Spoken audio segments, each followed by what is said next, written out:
PSI Texas Barber Exam. Welcome to the quiz. The agency that enforces barber laws and issues licenses in Texas is the... Is it A, Texas Department of State Health Services? Or B, Texas Cosmetology Commission? C, Texas Department of Licensing and Regulation, TDLR? Or D, Texas Barber Board? The answer is C.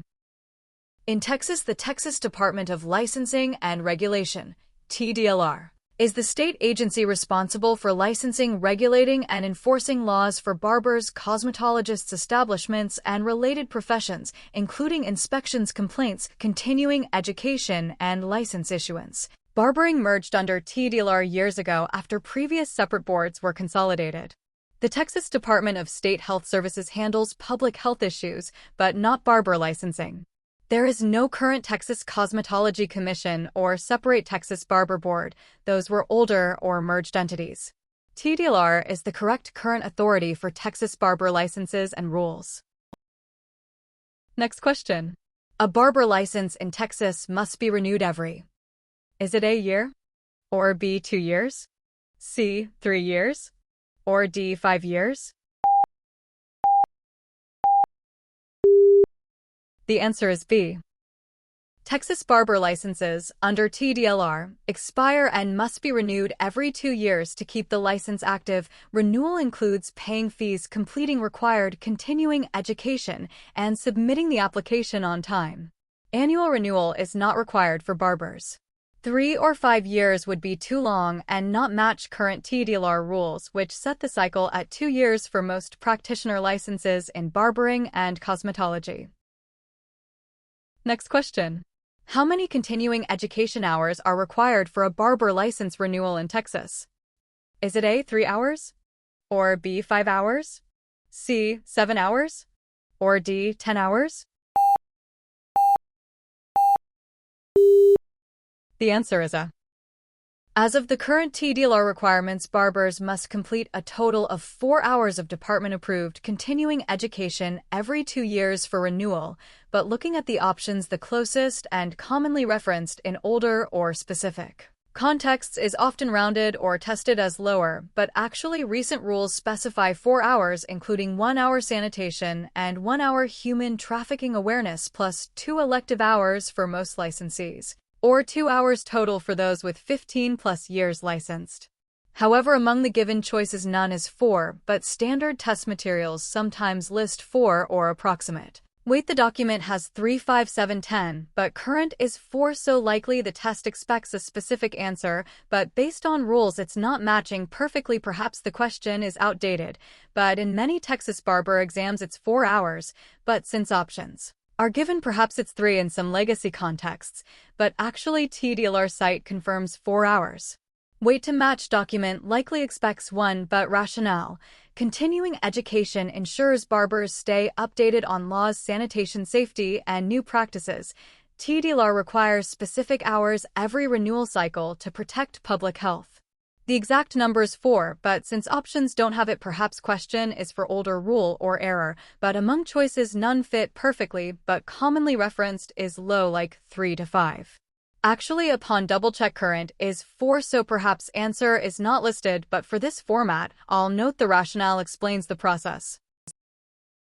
Next question. A barbershop must have hot and cold running water and at least one. Is it A, restroom for clients only? Or B, licensed barber on duty? C, fire extinguisher? Or D, vacuum cleaner? The answer is C.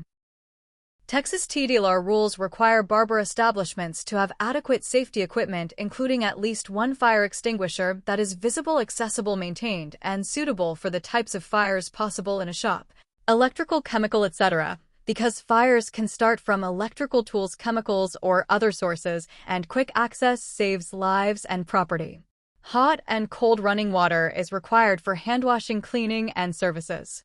A restroom for clients is nice, but not strictly mandated as at least one in core requirements. Focus is on employee handwashing sink.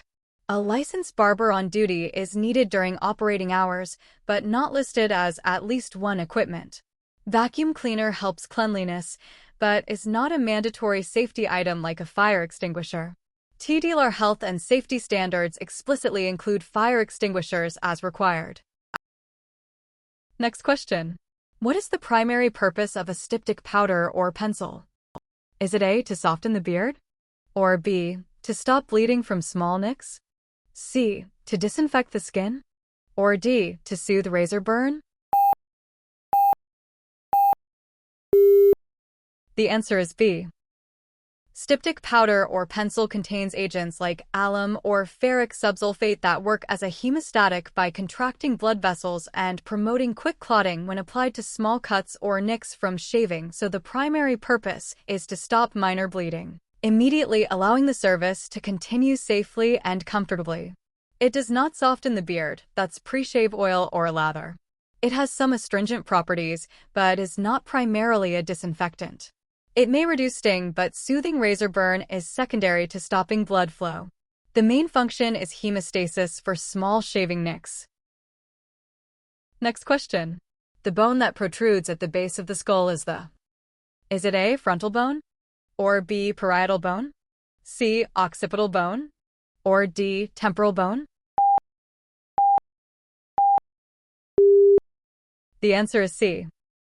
The occipital bone forms the lower back part of the cranium and has a prominent external occipital protuberance, bump, that is easily felt at the base of the skull just above the neck. This is the bone that protrudes noticeably when running fingers up the back of the head.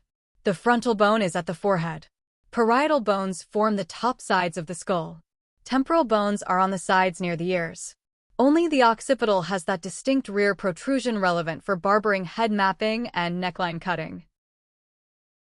That's it for today. Don't forget to like and subscribe.